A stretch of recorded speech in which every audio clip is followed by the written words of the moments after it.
Hello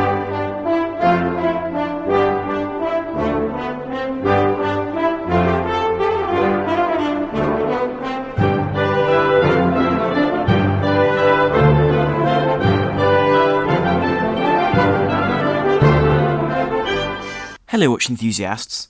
Now today I'd like to talk about a watch which I hold very dear, and this is the Omega Seamaster PloProf. And this is a watch with a fantastic history, but is remarkably overlooked among people who don't know their watches, and seen as an ugly sort of 70s design.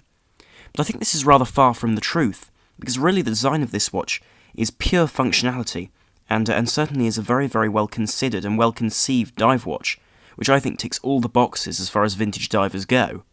Now, the Omega Seamaster PloProf really came from a lineage of Omega divers, notably their professional line of 300-metre Seamasters, which have really become a cult classic, with, of course, that new version being created fairly recently with the Coaxial movement of the original 300 with the broad arrow hands. But for a while now, since 2009, Omega have been producing a PloProf, a re-edition if you will, in steel and now in titanium. But I think to better understand these watches, one has to look at the history of the watch altogether. The Seamaster 600, as it was known then, or PloProf as it came to be known as, took 4 years to design and was released in 1970.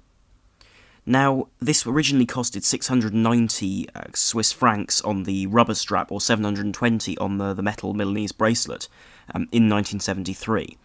Though these details aren't clear, it was certainly one of the highest priced models in the Omega lineup, which is a clear indication of the quality of this watch. And actually, certain sources do show that Omega were losing money on every version they made. Now, the original purpose of this watch was to be a watch designed specifically for professional divers, and the divers of Comex and of Calypso. So Comex was, of course, a very famous French company which trained and ran diving operations in very difficult circumstances at very high depths, and was also developed with the help of Jacques Cousteau and his team on the Calypso, which are, of course, a team of divers which have gained great popularity and fame. And Jacques Cousteau is one of my favourite explorers, really, hence my love of this particular watch. Now, like the Rolex Sea Dweller, this watch was designed to withstand 600 metres of water, or 2,000 feet. And this watch did that job very, very well, and it was in fact a direct competitor to the Rolex for the attention of the large diving firms. The difference was, this watch didn't use a helium escape valve, but rather the case was actually completely impenetrable to gases altogether. And sadly, due to various reasons, this watch wasn't used in the end in favour of the Rolex, just for fear of that sealing not working quite as expected. I do think this was incredible innovation. In fact, certain studies have shown that these watches and their cases were far more watertight, approximately 100 times more watertight in fact, or airtight to the Apollo space rocket, which is quite incredible really, considering the technology going into those space missions, which the Apollo ones did go to the moon. But in this case, Omega had engineered really a masterpiece in terms of water-to-water tightness and case design. This was further increased by the fact that the crown was square, as you can see in this photograph, and screwed into the case in such a way as to not cause any abrasion on the gaskets, meaning that the gaskets would always remain in the state they were when they were first attached to the watch. Now, the true depth rating of this watch was in fact 1,370 metres, well over twice the depth rating of the original. However, this was the top end of the depth rating for one simple reason. The crystal, being acrylic, would actually collapse because it was mounted on, in a very similar way to the Rolex Deep Sea of today, a ring, if you will, around the edge of the dial. And this supported the crystal, but due to the fact that it was made out of plastic and steel, under pressure this would collapse and actually touch the hands and stop the watch, which was a problem, but then that was well over twice the depth that the watch could normally withstand. And also this was a depth which really was unattainable for divers outside a submarine. And of course, a submarine, you can wear the watch indoors, so on that basis, really, this watch did fulfill its purpose perfectly. Of course, though the case design may seem rather alien, it was very, very well considered, so notably those crown guards protected the crown perfectly due to its square shape. And also, in addition to this, that pusher on the opposite side of the case allowed the bezel to be moved quickly and easily in both directions, but then set and set with no fear of being moved once the button was depressed and left. Now the case design was rather interesting, with the only real opening being where the crown was, and of course where the front crystal was. There was no open case back on this watch, as it was a monoblock design, like for example the new Seiko Marine Master 300, which we see these days. And this meant there was no danger of water penetration from the back, and of course all the efforts of the engineers could be focused on the area around the crystal and the crown, hence the innovations that took place there. Now the movement inside this watch was an automatic 1002 Omega caliber, and this movement resembled a great deal of other Omegas, with the very small bearing in the centre to hold the weight, which or rather the rotor on the back of the movement. So it really does look like an Omega movement very, very clearly. But one interesting feature about this movement was, of course, that it and its dial mounts meant that the dial was reversible, which meant the dial could be placed the opposite way around in such a way as to reverse the case and put the pusher on the opposite side, though a specific date wheel was required to do this. Also, this watch and its movement did have an interesting innovation, which was that you could change the date in either direction, backwards or forward, which seems like a very, very practical idea to me, and certainly was a clever one for this movement of this era. Now, the case dimensions were that it was 24mm across the lugs, meaning it had very wide straps for added security on the wrist, but the case shape, because of its irregular shape, was 54 by 45mm, so a very large size for the time. And in fact, considering the size, Omega originally intended to make this watch out of titanium, brushed titanium, but problems with the finishing of this case and the difficulty in machining meant that in the end they actually went for a simple steel case in favour of the titanium, despite the weight difference. Now there is in fact one other model in the PloProf lineup which is altogether less well known, and this is of course the PloProf 1000.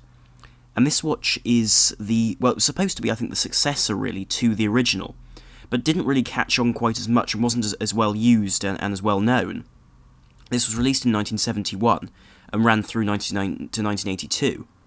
And this had the Flightmaster style tonneau case, which was known and associated with the Omega Flightmaster, of course in this case without the holes for the pushers and so on. And this had a conventional crown and conventional bezel, which I think really detracts from the watch. Personally, I find this watch to be more aesthetically pleasing than the original, but I find the original more interesting. Now, this also does have the same movement, as well as a similar dial to the normal PloProf. But of course, this version was water resistant to 1,000 metres, or 3,300 feet. That said, though, due to the fact that this had a normal screw-down crown, this would hold its water resistance for less time than the 600. And some reports have even said that the 600 was actually more water resistant than this watch under critical sort of testing, whereas this watch was water resistant to those 1,000 metres, but certainly wouldn't withstand that for quite as long as the 600. So therefore I'd say the 600 was still the superior watch, though I must say I do think that the 1000 is a superb looking watch. I've handled and seen one of these in the flesh, and I must say they are unbelievably good looking. Now these had a similar sized cases, but of course they were the different design, with the hooded lugs being slightly rounded, and also I believe these watches were slightly thicker than the 15mm 600. But nonetheless, I think this is a very, very interesting, very notable watch, but certainly didn't have the same impact on the world of dive watches that the original did. Now, after these two watches had been rendered, I suppose, obsolete due to their design from the 70s, these watches weren't really replaced.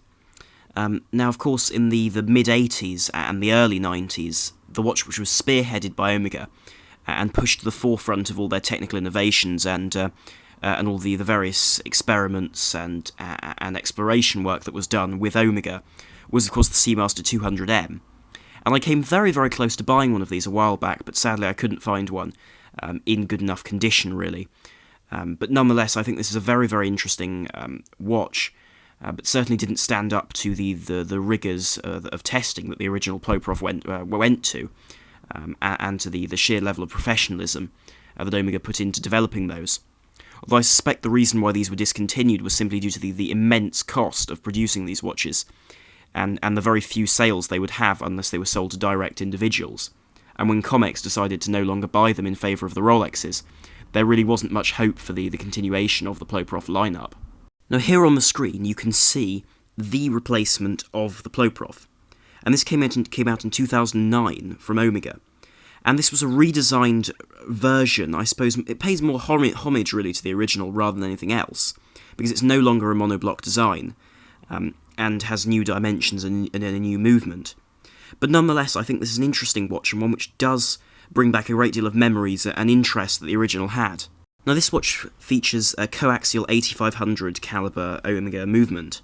Of course, this is the Daniels Coaxial escapement version, which is of course a chronometer, and is certainly a beautiful movement as seen in, for example, the Planet Ocean from Omega. Of course, it's not as anti-magnetic as the more modern versions, but nonetheless is a very impressive movement. Now the case has also been redesigned slightly. Notably, the crown and crown guards don't fit as they originally did, so now it does actually have a screw-down crown with a fully enclosed casing over the top, rather than the crown being a separate entity which was screwed in and out, like the original, which again is a bit of a shame they didn't include the original technology, but certainly can counteract this with modern technology. Other redesigns come in the form of the bezel, which rather than the original acrylic-style bezel, which personally I find very, very charming and appealing, they've replaced it with a sapphire inlay, which certainly is beautifully finished and is incredible in terms of the technology that goes into producing it. It's also fully loomed, like the original, which is a nice touch and does show that this watch still is, despite it being more of a luxury item, a professional dive watch. Also, a nice feature that's been retained are those gorgeous plongeur-style hands with the orange hand for the minutes, which is really an iconic Omega design, and really is about as iconic as anything else Omega's produced, including the Speedmaster in my opinion. Now this watch is of course a 1200 metre water resistant watch, so a very professional dive watch with twice the on paper or textbook water resistance of the original. Though the question is, would this actually be able to resist the same water resistance of nearly 1400 metres that the original could? Obviously there won't be any tests for that, but it certainly would be interesting to see. Of course, refinements have been made, such as these polished bevels around the case, and the fact that the pusher is now aluminium and anodised aluminium and steel to make it more durable, as the originals were plastic and would wear down quite easily. Of course, those could be replaced in service, but nonetheless, it's nice to see that they've adjusted this. Also, the case now has a helium escape valve opposite the pusher, which again isn't original, and I would have appreciated to see an air and watertight case like the original. Now, before I move on to the most recent incarnation of this watch, I would like to point out what spectacular value this watch is, considering you're getting a 1200 metre diver for approximately £6,000 at this point. This is especially impressive since the list price originally was well over £10,000, more than a Rolex Deep Sea.